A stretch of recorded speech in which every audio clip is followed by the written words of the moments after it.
What's up, everybody, and thanks for tuning in to another episode of Between the Cons. My name is Kris, and with me today, Kris Too. Hey! Ooh. Hey, who? Who? It's me. You're an idiot.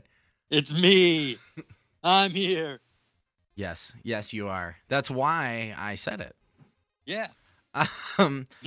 But we are here. We have a pineapple episode, bringing you some headlines from across the nerddoms. But before we do that, quick shout-outs to everybody that's hit us up on the internet this week. Continue doing that. Be our friend on the internet, and we will be your friend. Right back at you. Right back at you. And then review the show on iTunes or Google Play if you have not already, because those things help our show out, help us climb in the rankings of the podcast world. Get our name up the list a bit. But yeah, like I said, we've got a pineapple episode for you, and we all know how long-winded Kris Too can be. So let's go ahead and get to that. You jerk. We're gonna have a pineapple situation. What should I do? Pineapple.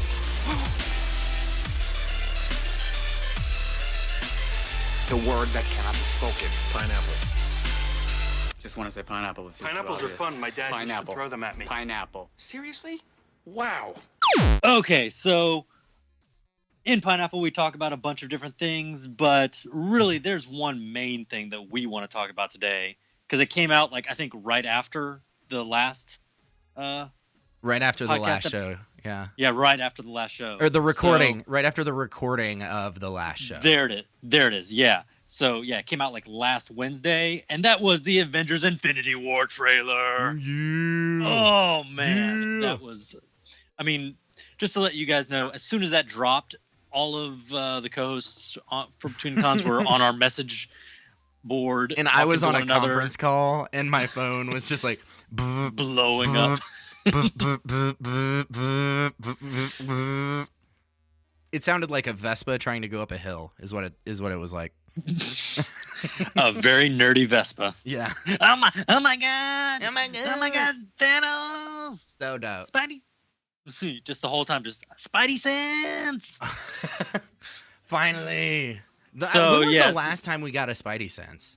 Tobey Maguire? Like a visual Yeah, one.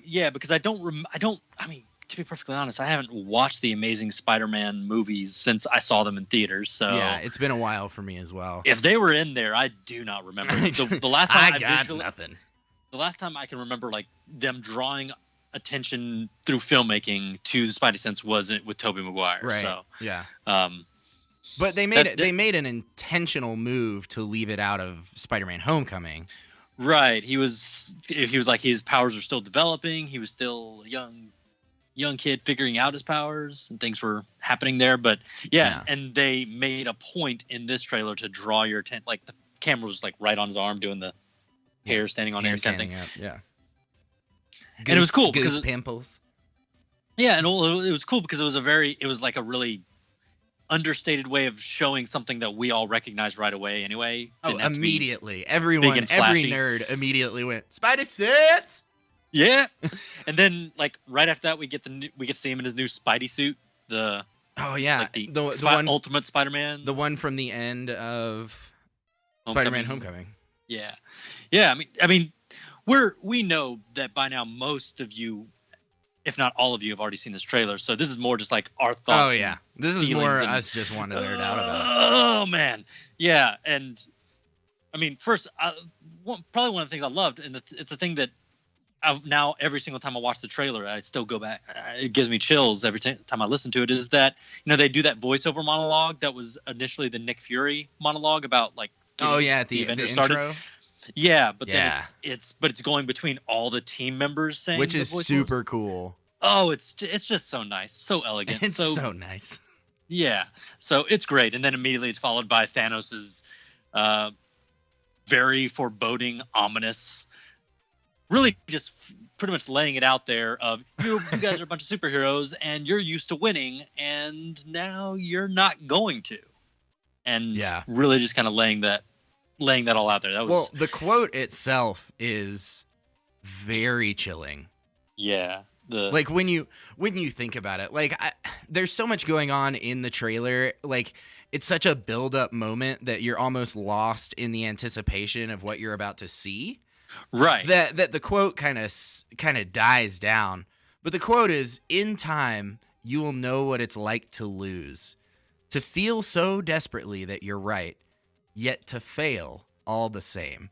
Like that is horrifying. And yeah, really just coming from someone who's just saying, doesn't matter how, I recognize that you feel like you are righteous in your cause to protect your planet, to do whatever, to stop me, I guess. But to know Doesn't you're going matter. to fail anyway. Yeah. I mean, because that's very much the new way of looking at not only superheroes but just kind of stories in general today, is that, you know, we have the classic stories of good triumphing over evil, but Right. a lot of times we have a lot of stories today where the good guys, they do everything right, you know, and people still die and good people still suffer, and because that's what the real world's like. And that's and bringing that into a story like this is, I mean, you got to have that level of stakes for this to matter at all. Right. For us to, I mean, we're excited, but for it to really have any lasting power, it's got to be that feeling of there's going to be some loss. And that's, I think, the part of the really exciting part. Since we're talking about Thanos, though, do you have feelings about Thanos? I do. I do have feelings. We just talked about my feelings of about Thanos, and I'm really hoping. So here, let's break this out a few different ways. Yeah. So one, things I don't like seeing. Thanos looks like Steppenwolf. No, he doesn't. Thanos looks like a person, not a half-finished cartoon. Yeah, because I mean, he. I would hope that what we saw isn't finished, but yeah, I mean, on a scale from Steppenwolf to 10, he still looks fine. Yeah, not he looks good. He doesn't not look as bad great. as Steppen. Yeah, and the thing about it is, he's still a fully CG character. Sure. Like, and there is nothing about that form that is real. It's all CG. And given that, like, Marvel is yet to let us down. And we're still about, as of this recording, we're like almost exactly 6 months away from this coming out. Right. So that's a lot of time. But they had to give us a taste. Yeah. Like, Hulk is done because they have Hulk done. Like, Hulk, like, they create it once and they just move the skeleton around. At least I think. Despite having talked with Pat Haskew from Third Floor, I still don't fully understand the process. So if I'm wrong in that, don't call me out on it. Do call me out on it. Just be tender. But yeah, he does not look as bad as Steppenwolf does. Kris Too. No. DC fan. No. Hated the way that Steppenwolf looked. From the moment she showed up on screen, and it was just one of those things. Of course, I mean, I also, no, we're not talking about that. I did not like it. It looked so bad the whole time, and so this, I mean, while I'm looking at Thanos, I'm like, doesn't quite look finished, doesn't quite look fully fleshed out, but at the same time, it's also, you know, it's still a trailer, and I'm right. I always try to hold out for the first trailer. The first trailer, yeah. So here's another thing. I don't like that Thanos is lavender in color. Oh, but it's so pretty. He's so pretty. In the other movies, he was such a deep purple. Like, he was such a dark, like, violet. And in this, he's lavender. But that being said, in the trailer, we only see him in this one scene environment thing. Yeah, we get multiple shots of him in this same environment, same lighting. Right. And that's one thing, that's another thing that makes me think they're not done, is because they did one scene and they're like, all right, take this part and let's make a trailer. Yeah. But I don't like that he's that color. I think he should be a little bit darker. Why, Chris? Well, because he's been a darker purple in every other movie so far. Like, they wouldn't just lighten him up just for this movie, just for giggles. Like, we as fans have expressed so much and so strongly about his appearance in the past that I don't think it would be a smart move on behalf of the studio to say, hey, you guys know how much all the fans really like the way that Thanos looks? Well, let's change it. No, they're not going to do that. And now he shows up without his hat. Without his hat. With his pretty sweet tank top. Oh, my gosh. I mean, in fairness, he does basically wear a tank top, so yeah, that's fine. No, I mean it's still. I mean, and it's still like he still looks cool in the trailer. The one shot where Iron Man's barreling at him and he just straight up punches him into the ground, just effortlessly gets a KO. Yeah, so still looks cool. And I mean, there's still a lot of cool things in this trailer we haven't even mentioned. Getting to see all your favorite friends back again. Yeah. Getting to see. Oh, Stevens. Did you already read Stevens' quote? Oh yeah. In the message board conversation that all the co-hosts were having, the Outlaw Steve Jr. wonderfully summed up how he felt about how Thanos looked. He said, "He looks like a cosmic son of anarchy." and I'm assuming he's talking specifically about the moment when he first walks out of the portal and he's kind of strutting with his scroty. His scroty. Beautiful. Yeah. But yeah, I mean, there's a lot of still really cool things about this trailer. Man, I mean, we could go on all day. We could spend a whole episode picking it apart. We're not gonna. We could. We really could. And that would probably be the most boring episode of Between the Cons. Yeah. We would enjoy it. I don't know if anyone else would, but I loved it. I mean, I loved get this man a shield, and then Cap steps out, and I'm like, yes! See, I don't know if he said get this man a shield or get this man his shield. Because he's got such a thick accent. It's hard for me to, like, tell exactly what he's saying, but maybe it's because I've only watched it a handful of times compared to like hundreds of times. I don't know. I picked up. I think that it was a shield, but I could be totally wrong on that. Well, the first time I watched it, I heard a shield. The second time I heard his shield. So now I just don't know. I'm conflicted. And the only reason I bring it up is because we see Cap in that big rush when he's with Black Panther and Hulk, and they're rushing with the armed forces across Wakanda, obviously rushing against an enemy. Right. And you see the Cap Xenomorphs running.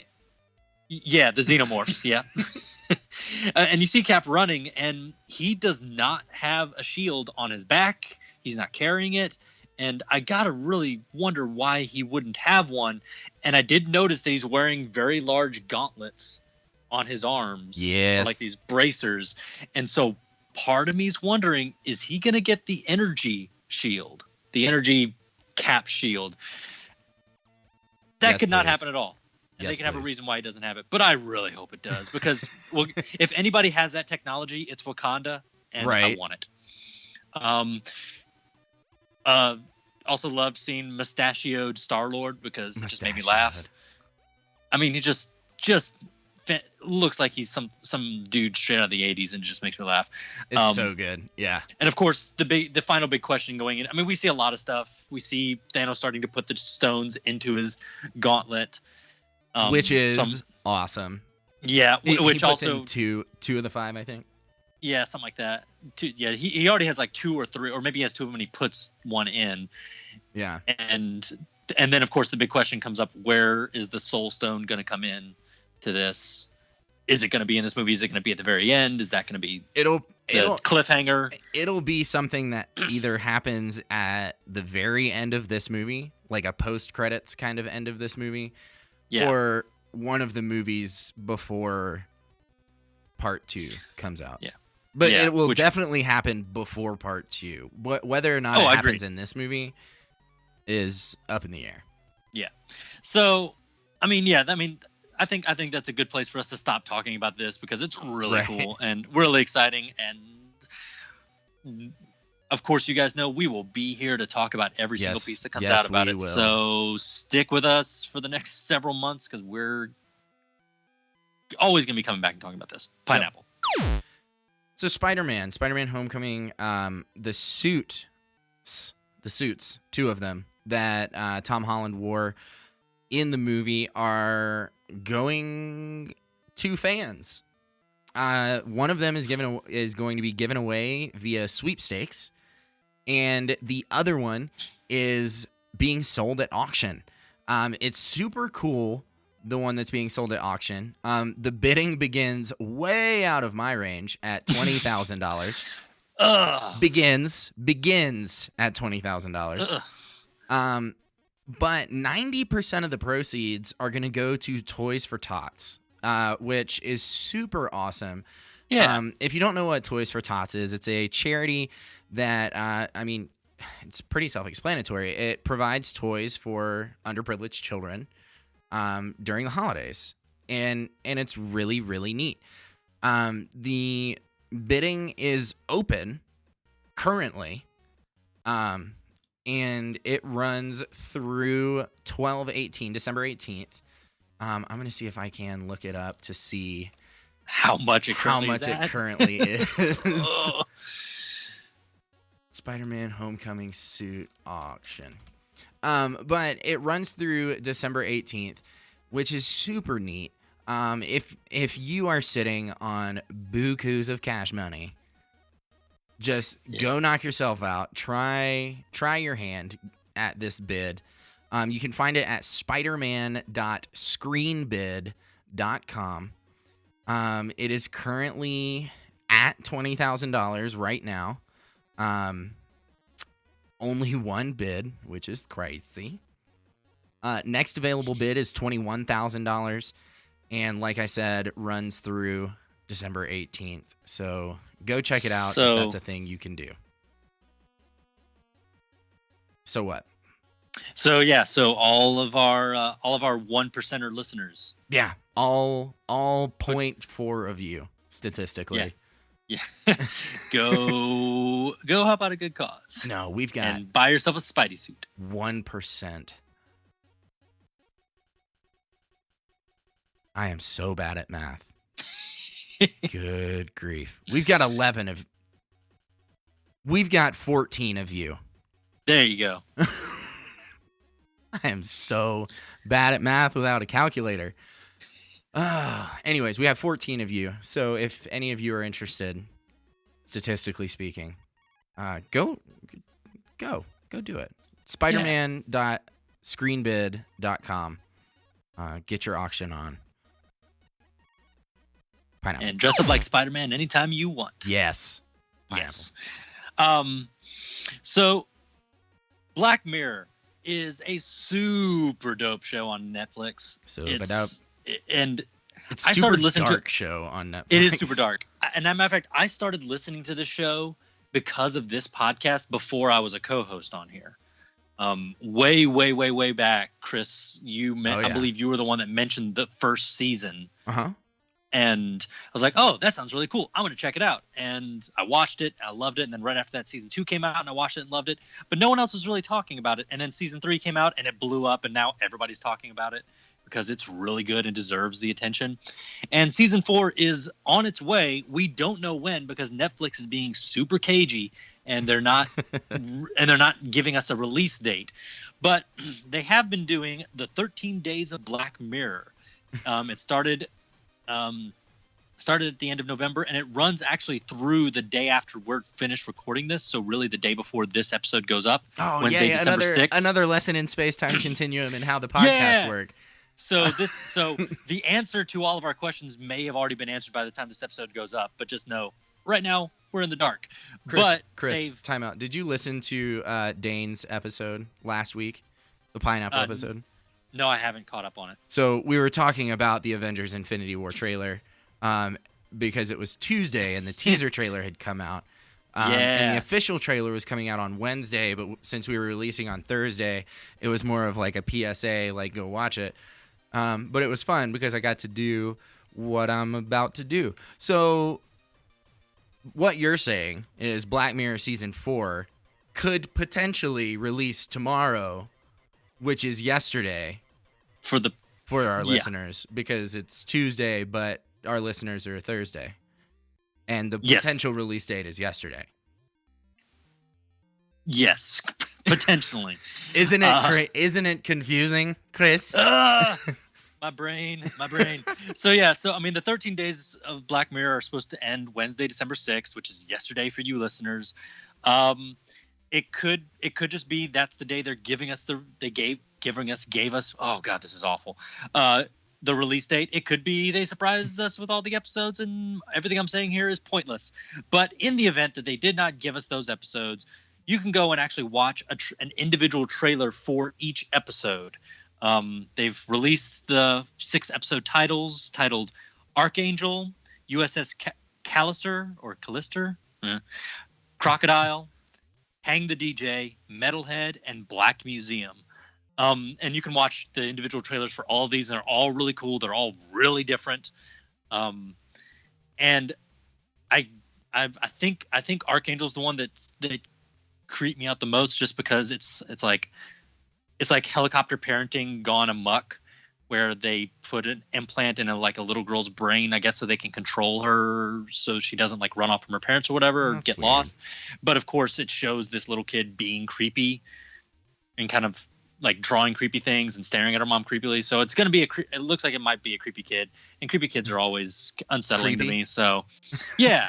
But all the episodes look really, really awesome, guys. So if the episodes have already released by the time you listen to this, then just take this as my recommendation to go watch it. If not, go check out the trailers for all the individual episodes, because they all look really cool, and I'm really excited about this. I love Netflix. I love original Netflix stuff, and Black Mirror is at the top. Yeah. Pineapple. So this is a short pineapple point, more just a cause for celebration. The Defenders might be sticking with Netflix. So we've talked 1,000 times about the Disney streaming service that's coming out in 2019. But Ted Sarandos. Yes. The Netflix content chief, he told investors in a meeting last week, about like the Disney changes that they're gonna see and how that affects their contracts, and all the agreements that they have in place with like the Star Wars movies and the Marvel movies and all those properties, and the Disney movies. And he basically said, like, yeah, the Defenders isn't exclusive. We will be keeping that show, those shows.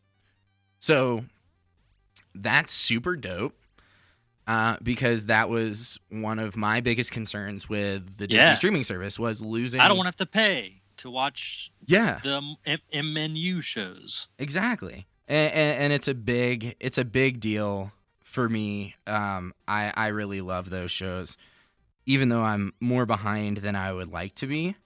I still really like the shows, and I'm glad to see that they're not going anywhere. Yeah. But yeah, that's pretty much it. So pineapple. Batman Ninja. Is an upcoming anime releasing next year.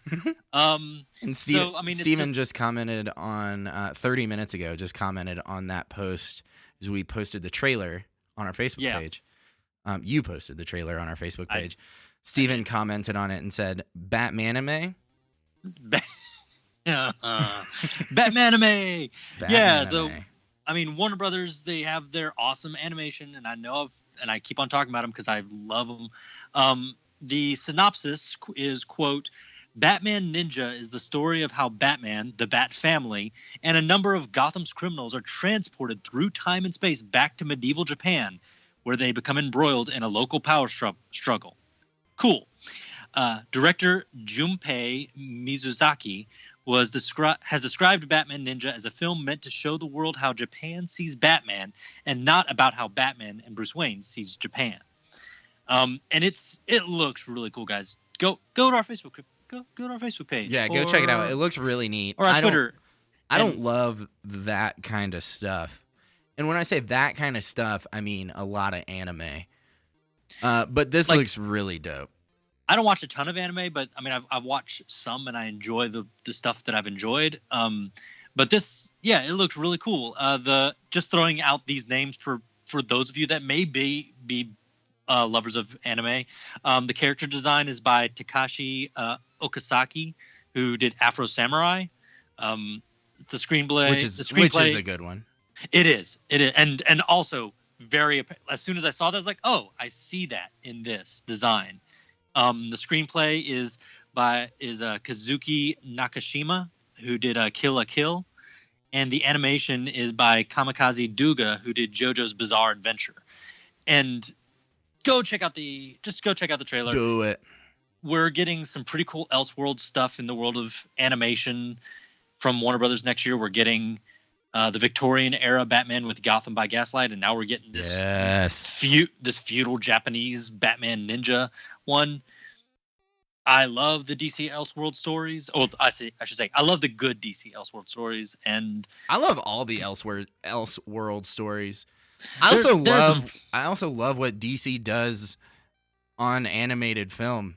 Yeah, and I mean, one of the best DC animated movies was an original Elseworld story, was Gods and Monsters, and it was really cool. So good. So I hope that they continue doing stuff like this. I would love to get a Superman Red Sun animated movie. Yes, please. That'd be yes. So yes. Check out Batman Ninja, and Warner Brothers, keep giving us that Elseworlds goodness because we love it. Pineapple. Alice Eve from Star Trek Into Darkness, and then she disappeared, and then Out of My League with Jay Baruchel. She is joining Iron Fist season 2, which is super cool because I like Alice Eve. She's a great actress. She's been in more movies than those two, but those two are the ones that you guys have probably seen, listeners, because they both apply to you. Because one says Star Trek and the other says Out of My League. There it is. There's that. There it is. There's that sensible chuckle I was looking for. Yeah, I just tune Chris out when it's not my turn. Yeah, that's fair. That's what I deserve. But no, she's a great actress.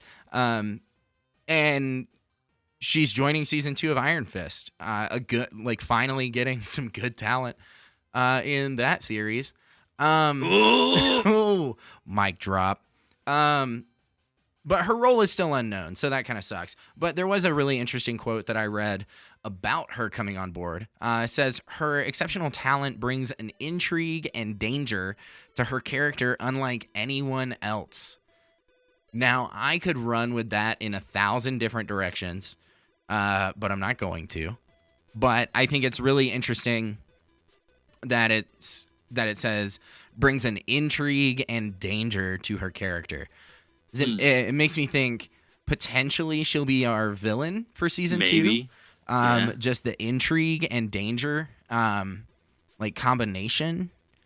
But then again, she could be like an anti-hero kind of character, that becomes almost like a Punisher of within the Iron Fist story. So I'm really interested to learn more about this. Once again, this is another very short Pineapple Point. More throwing news at you and telling you to digest it however you feel so fit. I mean, it can only improve Iron Fist, so right. And I think she will. I think she will improve the show. The films that I've seen her in, the shows that she's appeared on that she's been in, she does a great job, and she is a woman of many talents. I've seen her play multiple different characters, so it's really interesting to see her come on. It's just a matter of what does that mean for the show, because I want to know more details.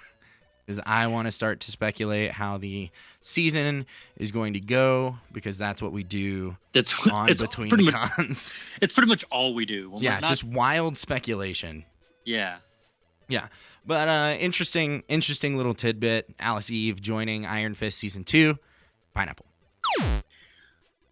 Warner Brothers has released the first image of Dick Grayson Robin for the upcoming live-action Titans series. Heyo. I haven't even seen this. I'm going to look it up right now. Yeah, go look it up. I would actually be interested. one, I can't remember the name. I didn't write it down because I didn't think anyone would care. Now I feel like I need to know it. But one of the production companies that's making Titans is also the same company that's done Arrow and Flash and Supergirl and all those. So like there's very similar design aesthetics behind it. Just gonna give the synopsis real quick for the show. Titans follows a group of young, soon-to-be superheroes recruited from every corner of the DC universe. In this action-packed series, Dick Grayson emerges from the shadows to become the leader of a fearless band of new heroes, including Starfire, played by Anna Diop, Raven, Tegan Croft, Beast Boy, Ryan Potter, and many others.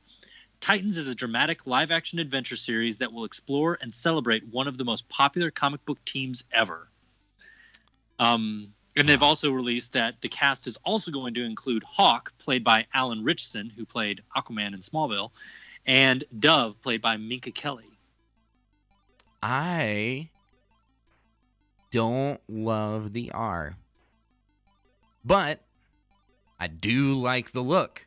So And it's really, yeah, I mean, it's really a lot of classic.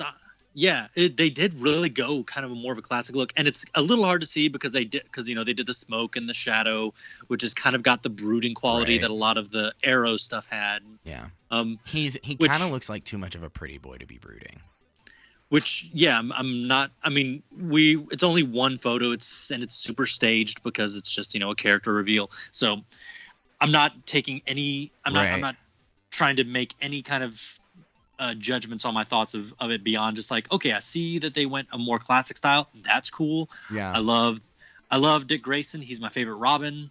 I think it'd be really cool if the show does well, if we get to see him at some point, maybe towards the end, turn into Nightwing.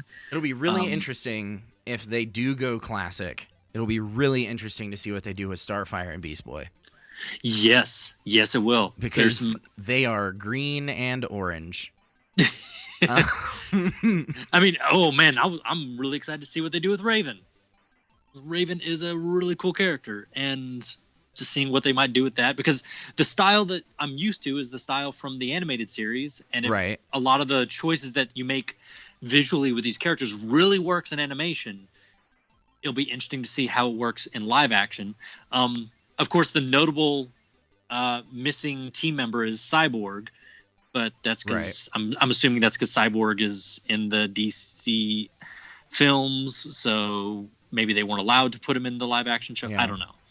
I don't know where I have no information on what rules might have been put down when they were making the show. But now the only other piece of information is that Titans will be premiering on the DC branded direct-to-consumer digital service. Great. Another service.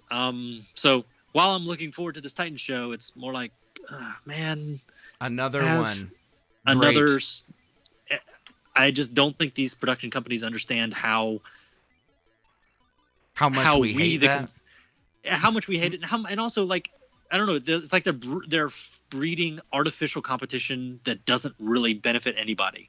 I can't imagine that it really benefits them, but they're going to be really pushing this direct to consumer digital service that's just going to be DC stuff, and it's going to be also include season 3 of Young Justice, which I was really excited about. Season 3 of Young Justice back when I thought it was going to be available like on Cartoon Network and therefore on like Hulu and stuff. So if it's going to be on this, well, darn it. And they're doing a Harley Quinn animated series, which banking on her popularity right now, great. I don't love Harley Quinn. Don't love her.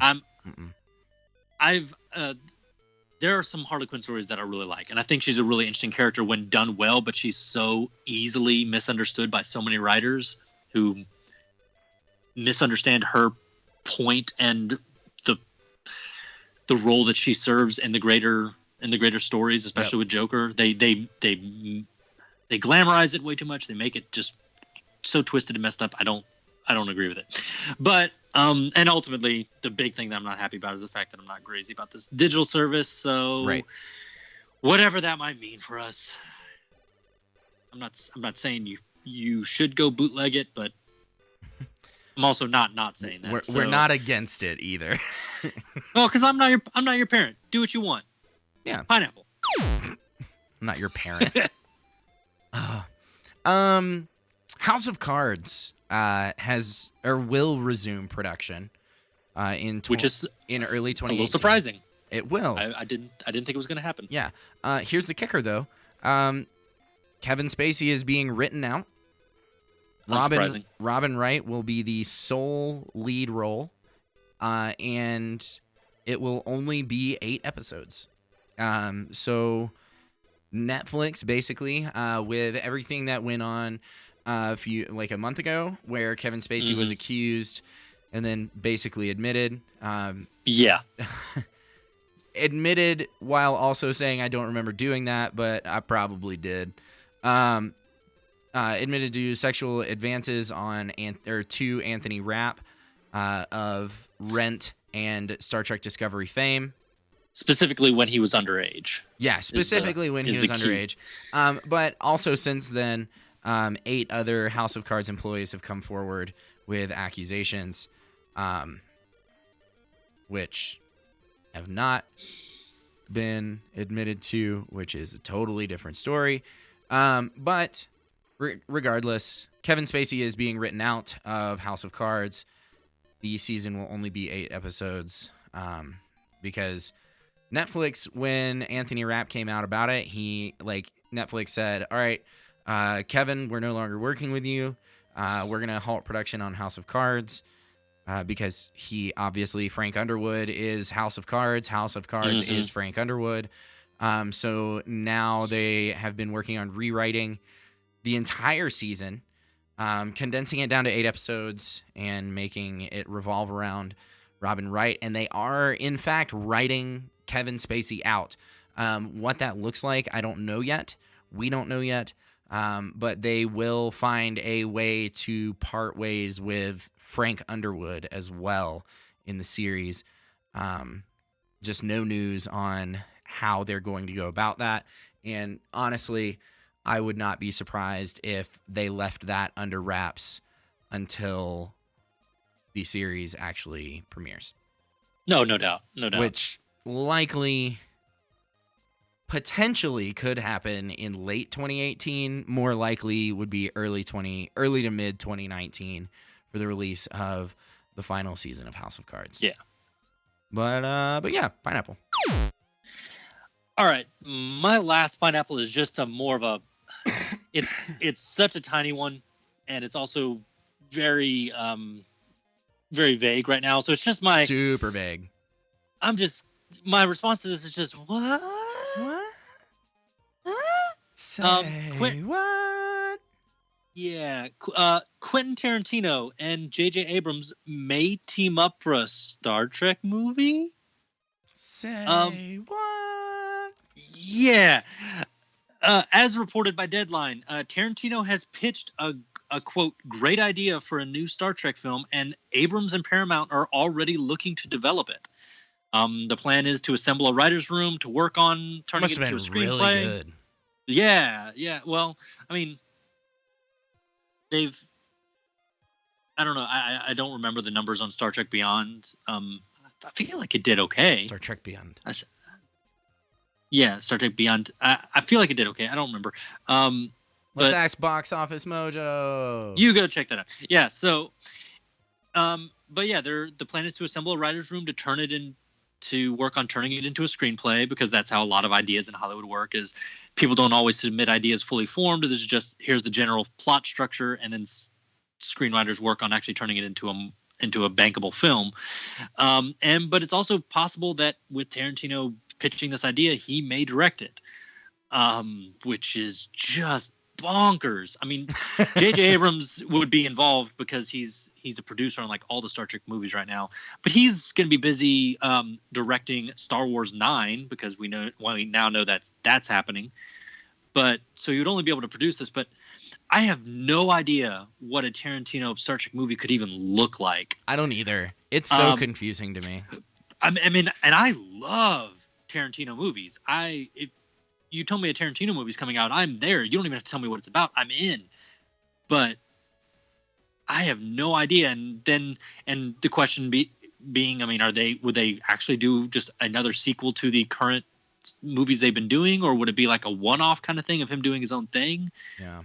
who knows? It's just so and that's literally all we have to tell you guys. Is So I've got the numbers from Box Office Mojo. Hit me. Worldwide, 343.4 million. To give you an idea of where that sits, all time worldwide, that's ranked 343. Opening weekends for July, that's the 24th highest. So it didn't smash records, but it did. It did fine. It didn't go crazy, but it did pretty well. It was the 177th fastest to $100 million. So yeah, not also, too far down the list, but also not for a third movie in a franchise too. Yeah, it's. I mean, still not. I don't know. It's just it did crush opening weekend though. It was number one. It was it number did. one at almost 4,000 theaters. And I mean, personally, I mean, this is all I'm going to say about this, and I'm going to leave it at this because there's so little information. We could speculate wildly and go nowhere. With all the cinematic universes out in the field right now, I love cinematic universes for the fact that they're sandboxes for directors to play in. I don't love them when they get so tightly streamlined that it feels it's a universe but it feels forced. Tiny, and forced. So even though I have no earthly idea, I can't even begin to guess what a Quentin Tarantino Star Trek movie would look like. Right. Doesn't mean I don't want to see it. If they let a director like Tarantino just come over to their Star Trek sandbox and play around for a while, it could be anything. And I'm definitely curious to see it, and I want to see that. I think the thing that's so exciting and intriguing to me is Tarantino is not writing it. He had a good idea, and they're doing a writer's room. That somebody else would do. And even if he then takes that and directs it, it's... Because I would not like to watch a Star Trek movie written by Quentin Tarantino. With all of his pop culture references? Yeah, I would not enjoy that. I would be intrigued to watch a Quentin Tarantino movie or Star Trek movie directed by Quentin Tarantino. But not written by. Not written by. It could be really, really interesting. It could be completely bonkers insane, or it could be actually a really great refresher to the franchise. Who knows? Right. So that's all we have to leave you guys with. Speculate wildly. Let us know what you think. I would love to see some mashup ideas of current. Give us your fan fiction. Star Trek. Yeah. So that's what you just said. You just asked our listeners to send in fan fiction. Please explain to me how Vincent Vega ends up in space. No, do not do that. Pineapple. So don't talk a lot about podcasts on this podcast, but this is a podcast worth talking about. Yes. Marvel has announced that they are going to be releasing a podcast called Wolverine: The Long Night. And it is going to be a scripted podcast that is going to be part of it, or is going to be a 10-part series blending a crime story with the X-Men universe. So this is going to be like radio of old. It is going to be similar to an audiobook. It kind of sounds like Serial. Kind of like Serial, kind of like Crime Town, kind of like it could be like I don't know. But it's going to be acted. Ooh, even better. So Ben Percy, who is a comic book writer, he also has written some short stories and novels. He is going to write the story.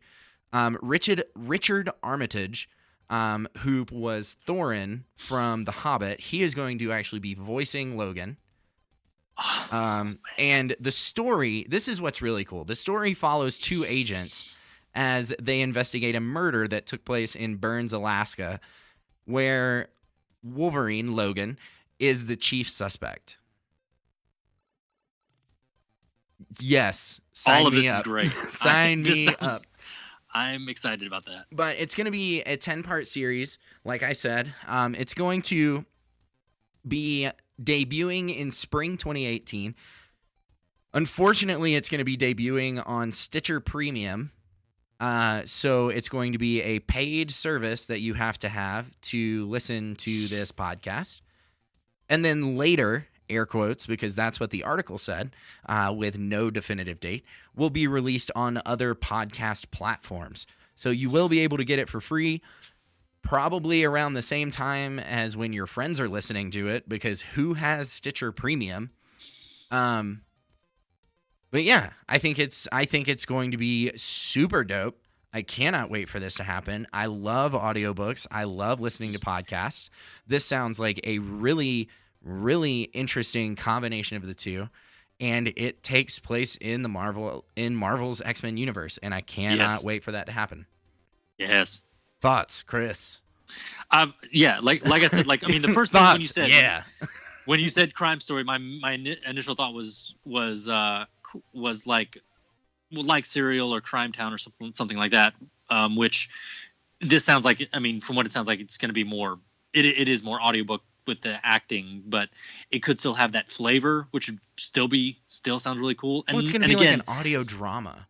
Yeah, and not only that, I mean, that already sounds really cool. And there are some other podcasts that I listen to that are like that I love. And again, I'm with you. We've talked about how much we love audiobooks on here. And essentially what I just mentioned about these cinematic universes, I want to see new genres being brought into these superhero stories. Superhero story doesn't have to be its own genre. It can just be the setting for different genres. And so this crime, mystery, drama, but just happens to be set in the X-Men universe, and Logan is the prime suspect. That's awesome. And how would Logan respond to that? Yes. I'm as soon as it's available for free on the iTunes podcast page, I will listen to it. And here's a quick thing. While we're on or you know what? No. Pineapple.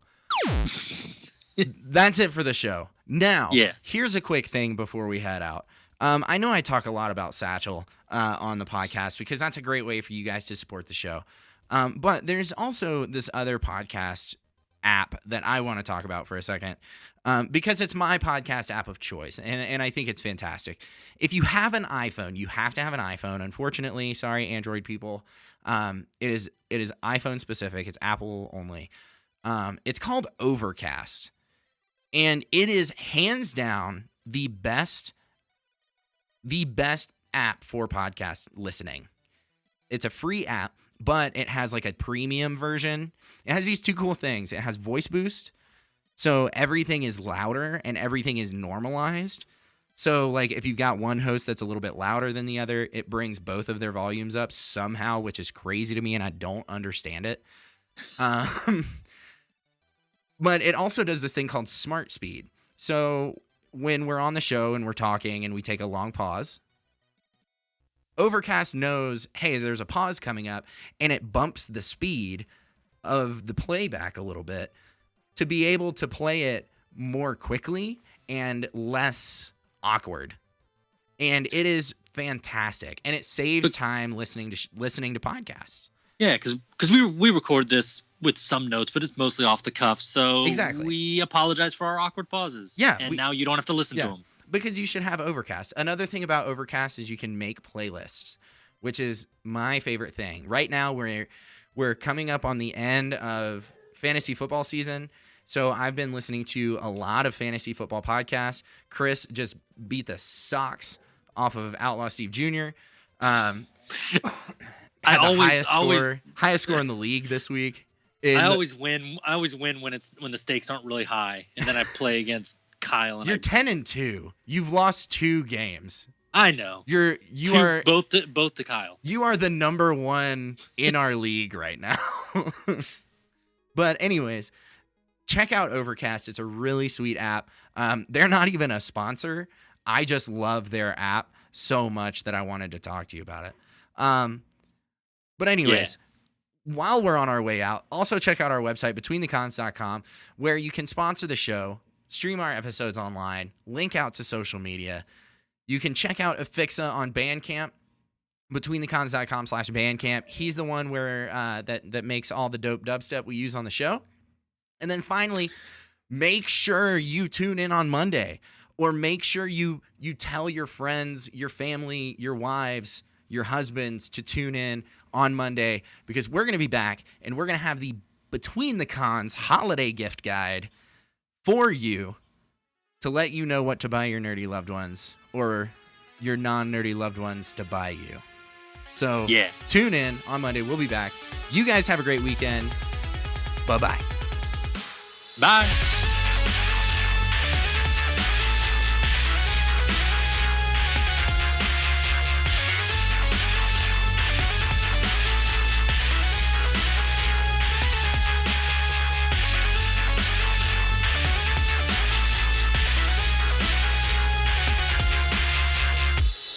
Ooh. Oh, that's cool.